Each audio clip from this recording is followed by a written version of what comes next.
નમસ્કાર મિત્રો, આપ જોઈ રહ્યા છો પોલાદ ગુજરાત ન્યૂઝ।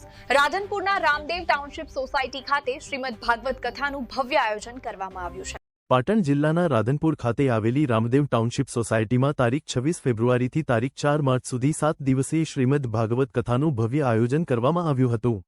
આ પાવન પ્રસંગે વક્તા તરીકે પરમ પૂજ્ય મહેશ મોરારી બાપુ ઉપસ્થિત રહ્યા હતા।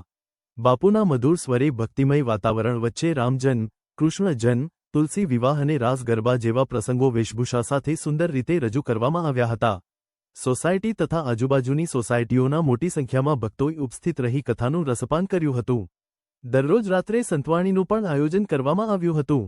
કથાના અંતિમ દિવસે પૂર્ણાહુતિ સાથે સમાજના તમામ સભ્યો તથા બહારથી આવેલા શ્રોતાઓ માટે ભોજન પ્રસાદની વ્યવસ્થા રાખવામાં આવી હતી। સમગ્ર કાર્યક્રમ શાંતિપૂર્ણ અને ભક્તિમય માહોલમાં સફળતાપૂર્વક પૂર્ણ થયો હતો। આ આયોજન માટે રામદેવ સોસાયટીના પ્રમુખશ્રી તથા તમામ સભ્યો દ્વારા સુંદર વ્યવસ્થા કરવામાં આવી હતી। પોલાદ ગુજરાત ન્યૂઝ પાટણ।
બાળો ફોટો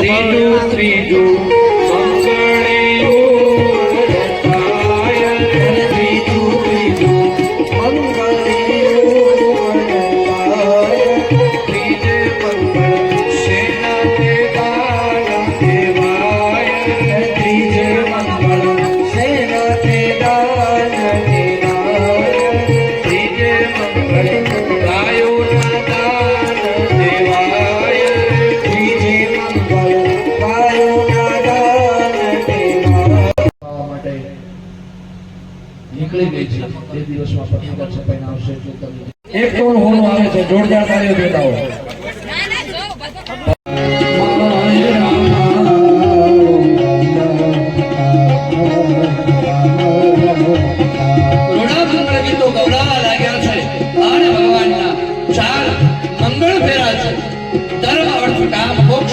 પ્રભુના 4 મંગળ ફેરા થયા છે। રૂકમિણી સાથે કોઈ હતું નહીં એટલે અડધા પિયર પક્ષમાં થયા છે। એને પરમાત્મા એની બધી કૃપા છે, પરમાત્મા એની ઉપર વરસાવી એના મનના મનોરથો પૂર્ણ કરે છે। એવો ભાગવતજીમાં કૃષ્ણ વિવાહનો રૂડો મહિમા છે। સ્વજનો, આપણે પણ અહીં આજે જે યજમાનોએ ચડાવવા ભગવાનનો સુંદર વિવાહ માધવ બરોબર ભગવાનનો સંપન્ન થયો છે। જે કોઈ ભગવાનની વિવાહ એજન્સીમાં ગરીબ દીકરીઓના સમૂહ લગ્નના લાભાર્થે 26 તારીખથી શરૂ થયેલી કથા આવતીકાલે વિરામ થશે। ખૂબ ધાર્મિક સોસાયટી છે અને આખી સોસાયટીએ કથાને ખૂબ ભાવથી સાંભળી છે। યથાશક્તિ દાન પણ વેવડાવ્યું છે અને દર વર્ષે પરમાત્માની એમના ઉપર આવી કૃપા થતી રહે, ધાર્મિક કાર્યો થતા રહે એવા હું આશીર્વાદ આપું છું અને આખી સોસાયટી તથા સમગ્ર રાધનપુરની ધર્મપ્રેમી જનતાનો ખૂબ ખૂબ આભાર વ્યક્ત કરું છું। ધન્યવાદ।